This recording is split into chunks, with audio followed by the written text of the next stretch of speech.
Hello, my name is Chris Larcombe and the date of recording is January 2012. The title of this video is Debugging the Mind with General Semantics, etc. So the unasked question is, what can I do for the greatest good in this situation?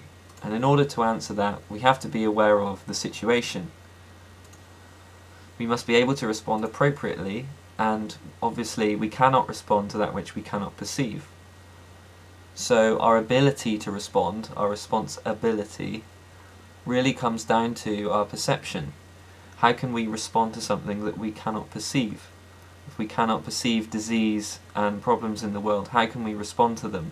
First we have to answer the question, what is happening around me now? To clarify this, I'll read a quote by Harry Holtzman. I took this from the book Drive Yourself Sane, which I'll reference at the end of this video. You take a point of view whether you like it or not. You cannot fail to take a point of view, and the question becomes whether the point of view you're taking is an anachronism.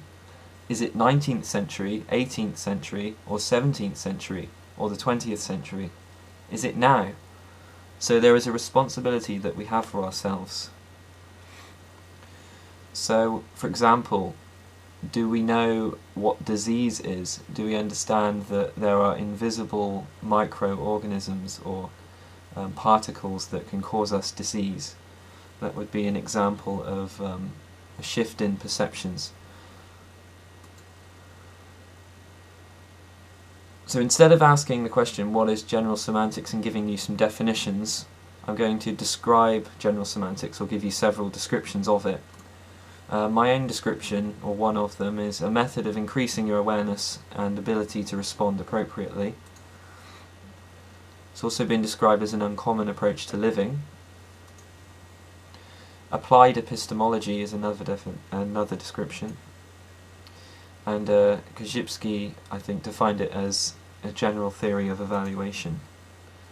And this isn't to be confused with semantics, which is something different entirely, which concerns the meaning of words, and that's not what we're talking about here, which is much more to do with individuals and their experience of the world. So here are some possible benefits of general semantics. It can improve the way we relate and communicate, expand our consciousness, and in particular our consciousness of abstracting, which I'll define.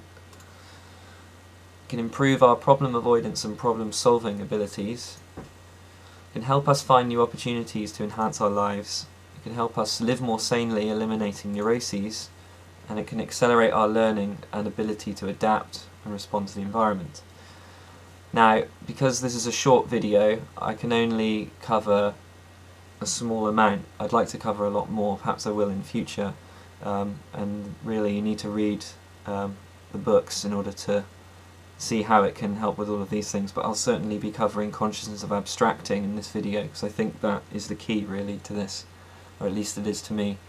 General semantics is something that you can't really understand, you actually have to apply it in your life and know how it works for you. It is very practical, and in that sense it's something that is used rather than understood. It's not really a theoretical, it's not philosophical, it's not theoretical, it's a practical tool. So, are you ready? Consciousness altering memes ahead. So, a small disclaimer, this is my own interpretation of general semantics. Obviously anyone teaching it or describing it is going to be giving their own interpretation of it. If you want to read the original material, then I suggest you access Science and Sanity on the internet or obtain a hard copy of it. It's about 900 pages long. So diving straight in at the deep end, here is a model called the structural differential. And this is a model of how your moment-to-moment experience works in the world. It's a teaching device to help you become conscious of your nervous system's abstracting process. So as I mentioned before, this tool can help you to expand your consciousness of abstracting, or increase it, thus expanding your consciousness. What is abstracting? Here's some definitions of abstracting. So when you take something really complex and complicated and you abstract the details and simplify it, so there's a loss of information in this simplification process. Another way of looking at it is map making, so to make a map of a territory. So you have a very complex, complicated territory and you make a simpler map of it, and they correspond to each other structurally. In other words, they have structural similarity. Abstracting is also something your nervous system does, so I'm defining it as something your nervous system does, i.e. map making. In particular, your nervous system makes perceptual maps of events and verbal maps of perceptions.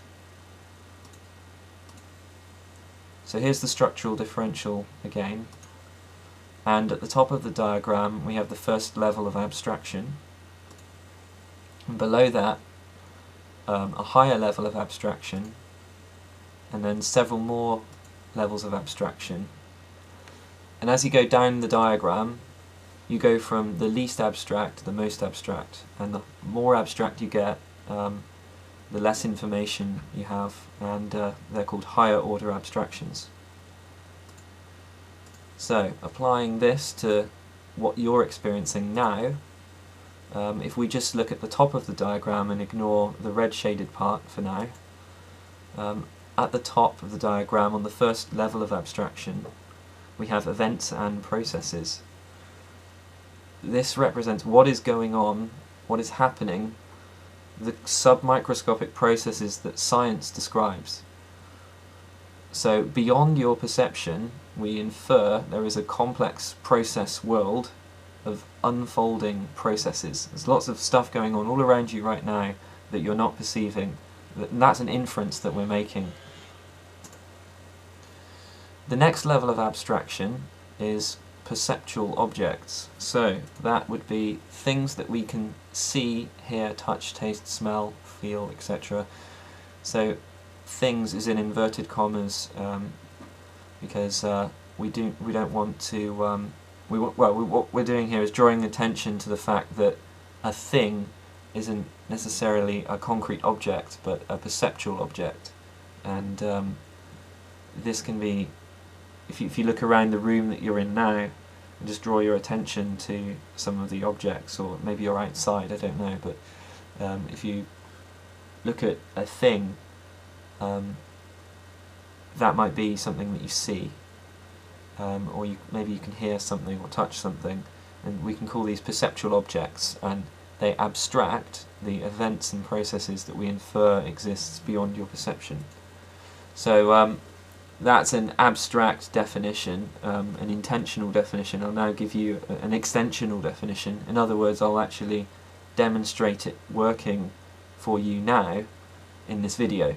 So now I'm actually talking to you directly. So if you could focus your attention on the image of the apple, or if you can't see that, then perhaps you could consider the sounds coming out of the speakers.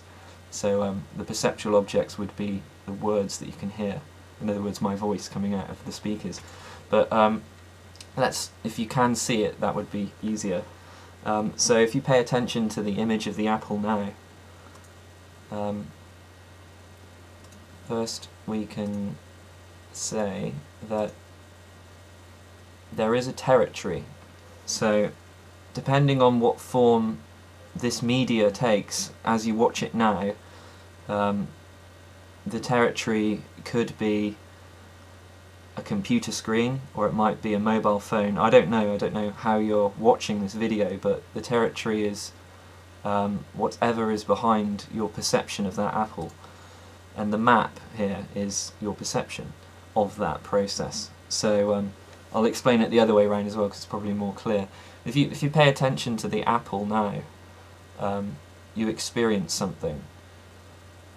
You see a perceptual object in front of you, and it's a flat, two-dimensional experience of an image of an apple. And that is a map for a territory which we infer exists, and it exists beyond your perception. So again, that could be a computer screen or a mobile phone, or maybe you've even printed this and it's actually a piece of paper. and we could talk about the molecules and the atoms and the submicroscopic processes of that. So the map is not the territory, inferring that the territory exists, of course. In other words, this is not this. And this really has nothing to do with words because it's completely non-verbal. So to generalize this principle, when you perceive an object, there's a complex process beyond your perception, beyond that perceptual object, that is not your perception. It seems obvious. Just in case that's not clear, I'll give you 2 more demonstrations. So here we have an image. What do you see here? Do you see a duck or do you see a rabbit? Perhaps you see something else.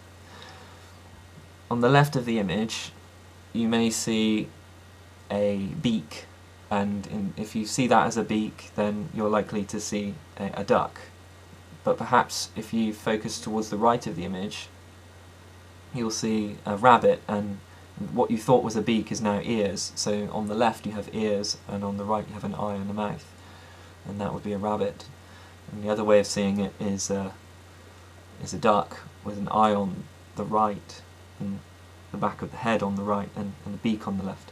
So what you're experiencing here is a bistability in your perception. So your perception tends to jump between rabbit and bird. You can actually control it.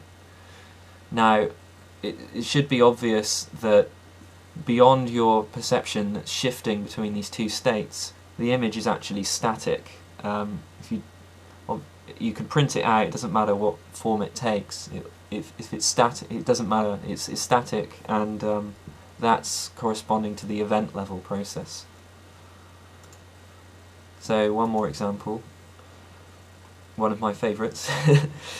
If you pause the video now, if you're watching this on a video, then you'll notice that the wheels keep moving, and that's because this is actually a fixed image. So to the individual perceiving it, it looks like it's moving when actually it's not. So the map is definitely not the territory. In other words, this is not this, as I said previously. And this doesn't have anything much to do with words, because it's non-verbal. So really this is about realizing deeply that your perception of the world is not the world. It's only a tiny bit of what's happening, and the extension of the map is not the territory is the map is not all the territory. It only covers a small portion of it. So now we can look at a different part of the structural differential diagram. For now we'll not consider the events and processes, or the event level, and focus more on the object level. And now I'm introducing verbal descriptions, the descriptive level, which consists of words, symbols and concepts. And again, this is my interpretation of it. So to give you an example, if you focus again on the image of the apple, we have a territory. So this is non-verbal experience. You're experiencing an image of an apple.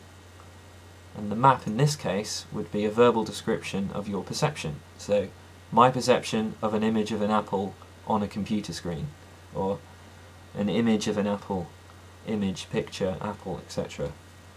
And again, the map is not the territory. If this isn't clear enough, I'll give you another example, but this time you'll have to use the environment you're in right now. Focus your attention on different objects in your environment now, and describe verbally what you experience.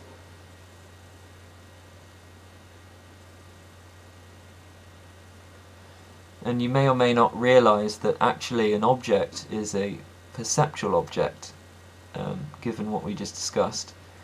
But that's not important for what I'm describing now, because we're just focusing on the object level and descriptive level.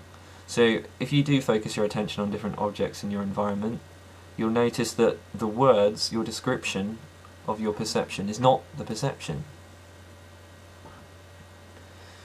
Your words are not the perceptual objects they describe or map. So this is not this. Seems fairly simple, doesn't it? But unfortunately, human beings act as though the map is the territory, and they fail to make the distinction between map and territory, as I'll explain. Krzyzewski defined something called identification. He called it a state of unsanity, somewhere between sanity and insanity, so not sane but not quite insane. And it's when two or more levels of abstraction are identified or collapsed into one. So identifying two or more levels of abstraction, identification means like equating them, so like A is A. Two are equivalent to each other in an absolute sense. So it's confusing the map for the territory. It's considered pathological, causing or considered as a disease, causes miscommunication, misunderstanding, and many problems, which I won't go into in this video, but if you're interested, there's plenty of examples. It's present in the mentally ill and many normal people in Western society, including myself. And this is of January 2012. Of course, this is likely to change in the future. I would say that it's not so simple as a person has this dis-ease of identification or not. It's rather that we all do to some degree, and it expresses itself at different times in different situations. So it's really not black and white. It's made worse and perpetuated by the mass media, in particular advertising, and that's just my opinion, but I think if you observe it, once you understand what I'm talking about, you'll come to the same conclusion. So here are some exercises to really start to use this and experience it for yourself, because obviously, as I said, a conceptual understanding is insufficient. You really do have to change the way you perceive. So you can stop judging and projecting other people or situations by being more conscious of your process of abstracting. So as an exercise, for 1 hour a day, or just a random hour one day, or perhaps for a whole day, stop using the is of identification. So basically, stop using the word is in situations where it identifies one thing with another thing, and observe how this changes your consciousness. Another exercise would be to carefully observe the evaluations and abstractions of others around you in terms of the structural differential model. Watch out for any identifications people make. And another thing you can do is ask yourself the question, what are they mapping? Like, what in the event level process world are they mapping with the words they're using? And let the word is draw your attention to this. So whenever you hear someone use the word is, if you think about the structural differential, you'll be able to apply it to what's actually happening in that moment. And that's when you start to understand what this is really about. You can ask people to define their terms so you can find out what the words they use mean to them. So this links into the realization that words and symbols don't actually have any meaning in and of themselves. The meaning is in the person responding to the symbol and the word, you could say, but that isn't accurate either. Another exercise is to define every word in a short phrase. So you come up with a random short phrase, and then you define each word in that phrase, and any words that you use in your definition you also define, and then any words that spring up in that process you then define. So you just keep defining every word that comes to mind, or anything you say, and you'll soon realise that words are not the thing that they represent or point to. So you can't get wet from the word water, and it's like, the finger pointing at the moon, and don't look at the finger, look at what the words are pointing to, and you get this kind of circularity, words defining words, and we just end up with what's called intentional definitions. In order to actually understand something, it's sometimes easier to provide an extensional definition, showing someone. So the difference would be describing a horse using words, or actually showing someone a horse. It's like grounding the symbols, grounding the words in non-verbal experience. So I'm just going to add this extra bit onto the end of the video, which relates to identity. So I think this is actually really relevant to identification, as the confusing the map and the territory. And the question I want to ask you now is, who are you right now? As you're listening to this, as you're watching this, who are you? So you might say, well, I am a person, I am a human, I am a student, I'm a researcher, I'm a this or that. You might describe your occupation. You might say how old you are. But these are really just labels, and I don't think you're a label. And who you are right now is really not a label. You might say, well, I am my conscious experience, the totality of this experience, that's who I am. And you could call that a reality tunnel or consciousness. So you may identify with your conscious experience. That could be who you think you are. That's not who you think you are, it's who you know you are right now, rather than who you think you are. But then maybe you're not just your perception, maybe because you're not perceiving your feet, or maybe now you are, because I said feet, but you're certainly not perceiving everything in your body, and yet using scientific frameworks we can understand that complex processes exist within our bodies that we're not aware of. So perhaps we are beyond our perception and beyond our labels, and you could say, I am a complex process, an energetic system perhaps, or an autopoietic system. But in the end, you're still identifying yourself with high order abstractions. So where are you? Who are you? Where are you? If you look at spiritual texts, you often see you are not your mind. And a lot of gurus have said this, or the equivalent of it. And it relates to the question, are you using your mind, or is it using you? Because if you tend to identify with labels and concepts and beliefs, what happens is your mind gets kind of locked down, and it starts really to use you rather than you using it as a tool. It's difficult to put down the tool when you're in this state. It's difficult to stop thinking. And this is related to the question, are you using language or is it using you? For example, if you try and stop saying the word is and instead use a more relativistic perspective, it appears green to me rather than grass is green. Grass appears green to me. Or instead of this is a pen, you might say we call this a pen. If you can't change the way you think or language, then perhaps language is using you rather than you using language.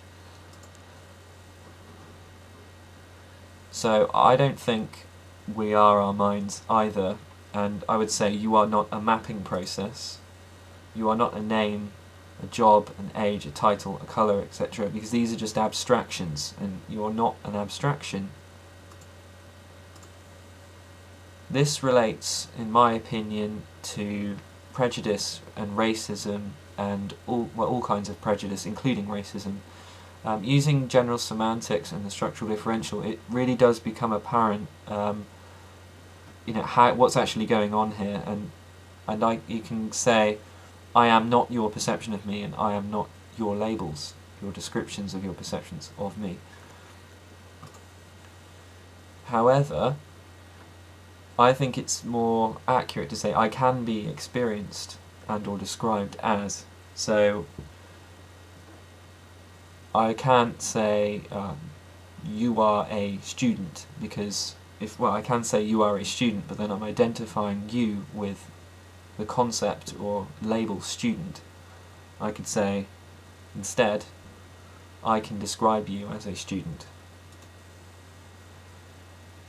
So I might describe myself as a person, a personality, a human being, a multi-dimensional energy system inseparable from the whole. Or I might identify with something in the now, something that's in my direct experience I might identify myself as a spiritual being having a human experience, i.e. human being in the sense of a verb rather than a noun, and I might describe myself as something else. So really what I'm getting at here is perhaps who I am and who you are, or the question who am I is an ill-posed question. So perhaps our identity goes beyond both words and perceptions. And that's pretty much all I have to say in this video. So I would advise, if you found that interesting, I would definitely advise watching it again, because or watching it after you've sort of tried to get your head around the structural differential and how it applies. Once your nervous system has adapted to a more relativistic perspective, if you allow yourself, if you let your nervous system adapt in that way, then if you watch the video again, hopefully it will make more sense. So further reading, I would recommend reading the book Drive Yourself Sane rather than Science and Sanity. Science and Sanity is the original work by Korzybski. It's about 900 pages long, and it's quite technical, whereas Drive Yourself Sane is much more readable. And I'd also recommend reading Prometheus Rising by Robert Anton Wilson. He uses General Semantics quite considerably, and he's also got a video on the internet called Maybe Logic, which is really good in my opinion. And the Science and Sanity ebook and Prometheus Rising are both available for free online as well. So thanks for watching, and yeah, this is just a map.